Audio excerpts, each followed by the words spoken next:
వ్యక్తిత్వం లేని వారి మాట, మానవత్వం లేని వారి ప్రేమ, స్థిరత్వం లేని వారి సలహాలు నమ్మితే జీవితంలో మిగిలేది విషాదమే.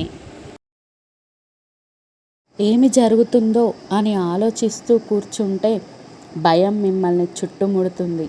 పైకి లేచి మీరు పని ప్రారంభిస్తే అన్ని భయాలు పటాపంచలైపోతాయి.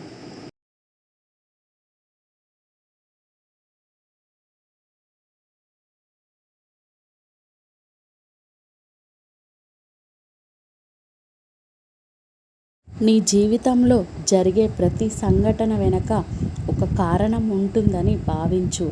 నీవు కష్ట సమయాల గుండా ప్రయాణించే కొలది నీ వ్యక్తిత్వం దృఢము. కోపమున్న చోట ప్రేమ ఉంటుంది అంటారు. అలా అని ప్రేమను చూపించడం మానేసి కోపాన్ని చూపిస్తూ ఉంటే ప్రేమ చూపించే వారికి సహనం చచ్చిపోతుంది.